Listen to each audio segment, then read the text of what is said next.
बिहार में महागठबंधन की जीत के बाद साफ हो गया है कि नीतीश कुमार ही मुख्यमंत्री बनेंगे। लेकिन सबसे बड़ा सवाल यह है कि लालू के परिवार की क्या भूमिका होगी, क्योंकि लालू की पार्टी जो है वो नंबर 1 है। गठबंधन में नीतीश नंबर 2 की पार्टी है और लालू की पार्टी नंबर 1 है। तो फिर गठबंधन में लालू की परिवार की क्या भूमिका होगी। लालू के दोनों बेटे विधायक बन गए, तेजस्वी और तेज प्रताप। चर्चा यह है कि लालू की बड़ी बेटी मीसा भारती उप मुख्यमंत्री बन सकती हैं। क्या होगी बिहार में मीसा भारती की भूमिका, बात की है मीसा से एबीपी न्यूज संवाददाता पंकज झा ने। कल भारी जीत के बाद बेहद जश्न वाला दिन रहा। यहाँ 10 सर्कुलर रोड में लंबे अरसे बाद इतनी खुशी का माहौल है। मेरे साथ मीसा भारती, उनके पति शैलेश, जिससे इसी बार मेरा परिचय हुआ। मीसा जी, एक बात बताइए, जो जीत रही बहुत शानदार जीत रही, पर इस जीत वाले मैच का मैन ऑफ द मैच कौन है?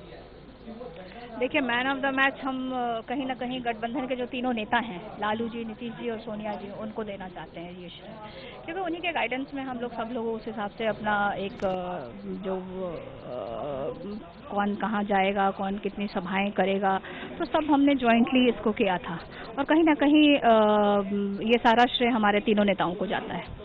पर एक चीज कहा जा रहा है कि भाई लालू जी बहुत बड़े स्टार कैंपेनर थे, कि स्टार कैंपेनर बिना कहे हुए मोहन भागवत भी थे। उनके बयान का कितना असर हुआ, मैं ये जानना चाहता हूँ, क्योंकि बीजेपी से भी इस तरह की रिएक्शन आने लगी कि मोहन भागवत ने खेल बिगाड़ दिया। वाकई में ऐसा हुआ? देखिए, ये हमेशा हमारे ऊपर आरोप लगता है कि हम हमेशा आरक्षण या जातिगत भाषण या जातिगत बातों को हम लोग ज़्यादा प्राथमिकताएं देते हैं। लेकिन आप देखिए कि जब चुनाव की शुरुआत हुई तो हमारे तरफ से तो कोई आरक्षण की ऐसी कोई बात हुई नहीं, हमने इसको कोई मुद्दा भी नहीं बनाया। लेकिन जी जैसे कि आरएसएस प्रमुख मोहन भागवत जी ने कहा कि आरक्षण की समीक्षा होनी चाहिए, और हम लोग हमेशा से आरक्षण के पक्षधर रहे हैं। तो हम अपनी बातों को जनता के बीच में जाकर के हमने बताने का काम किया कि आखिर देखिए, जो ये कहा जा रहा है तो कहीं ना कहीं ये इनका हिडन एजेंडा है आरक्षण को लेकर के। एनडीए गठबंधन और आरएसएस का ये हिडन एजेंडा है। जो बात लालू जी कह रहे थे कि आरक्षण के लिए मैं अपनी जान दे दूंगा, बाद में मोदी जी ने भी यही कहने लगे। देखिए, मोदी जी तो पूरी तरह से लालू जी को कॉपी करते हुए पूरे में दिखे। मोदी जी बिल्कुल, मोदी जी के पास ना तो कोई एक विजन था, ना ही उनकी एक कोई बिहार को लेकर के कोई उनकी सोच थी।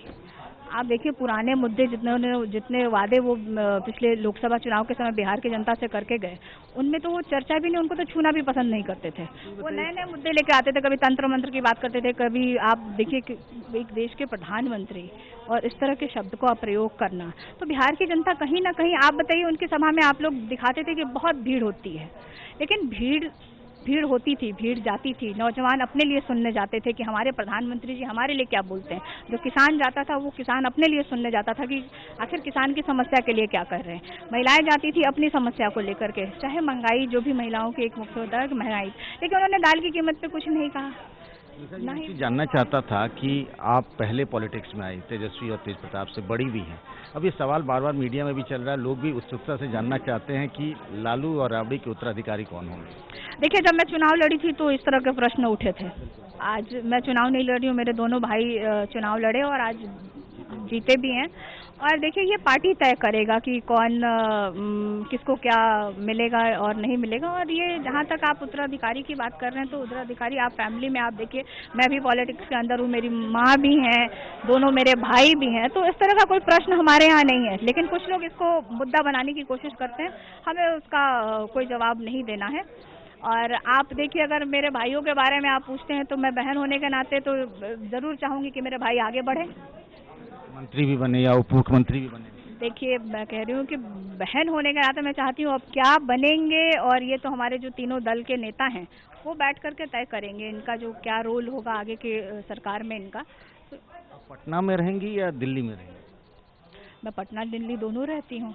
एक चीज़ बताइए कि बहुत कुछ कहा जाता रहा था पहले भी, आरजेडी के वर्कर्स, और ये बार बार कहा जा रहा है कि जंगल राज, ये इसके बाद क्या पार्टी का चाल चरित्र चेहरा सब कुछ बदलेगा? चूंकि नई पीढ़ी में आप लोग हैं, तेजस्वी हैं, तेज प्रताप हैं। देखिए, जो इसको मुद्दा इस चुनाव में भी बनाया गया और कहा गया कि जो ये महिलाएं निकल रही हैं कहीं ना कहीं जंगल राज के डर से, खौफ से निकल के मोदी जी का चेहरा देख के और एनडीए गठबंधन के पक्ष में ये वोटिंग कर रही हैं।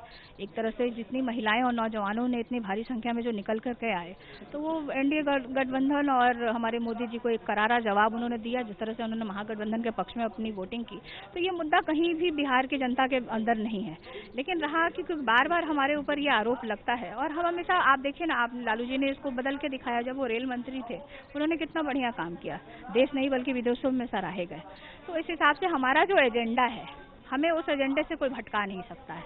हमारा विकास का एजेंडा है और हम उसी पे कार्य करें। बदला हुआ स्वरूप होगा। बिल्कुल बिल्कुल, देखिए एक जनरेशन चेंज होता है तो उस हिसाब से जो देश की जनता, जो बिहार की जनता जो चाहती है, उस अनुरूप सभी गवर्नमेंट को काम करना पड़ेगा और हमें भी, हमारी भी सरकार को उसी तरह से काम करना पड़ेगा। शैलेश जी, आपका इरादा सिर्फ दूर से ही देखने का है पॉलिटिक्स को, या फिर कुछ आगे का भी?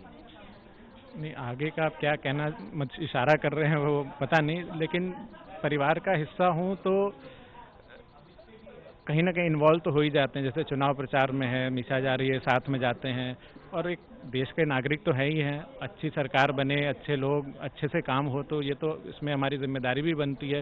राजनीति में रहना ही ज़रूरी नहीं होता, आप उसके बाहर या उसके साथ में रह के भी आप अपना योगदान दे सकते हैं। आप डायरेक्टर के रोल में ही रहना चाहते हैं? डायरेक्टर नहीं, आप उसको सपोर्टिंग, वो जो एक्ट, हाँ, सपोर्टिंग रोल कह लें। और मीशा काफ़ी कैपेबल है वैसे, ज़रूरत नहीं, लेकिन फिर भी हम जो मुद्दे हैं, कुछ फीडबैक में, जैसे क्या होता है ना कि अब हर नेता को सपोर्ट चाहिए होता है कि क्या मुद्दे हैं, कहाँ क्या घटना हुई, तो आप चीज़ों को एक अपना ओपिनियन लेके बताते हैं, वो चीज़ें रहती हैं, तो वो इनपुट्स मेरे रहते हैं। और मैं एक MBA हूँ, तो एक थोड़ा सा जो मैनेजमेंट एंगल है कि how to manage things, do things better, तो वो वाला एंगल में थोड़ा जहाँ तक संभव होता है देने की कोशिश करता हूँ मैं। ये आरजेडी का बदलता हुआ स्वरूप है। नई पीढ़ी राजनीति में है, मैनेजमेंट की बातें हैं, ब्रांड मैनेजमेंट की बातें हैं, बदल रहा है चाल चरित्र और चेहरा आरजेडी का। कैमरामैन प्रेम के साथ पंकज झा, ABP न्यूज, पटना।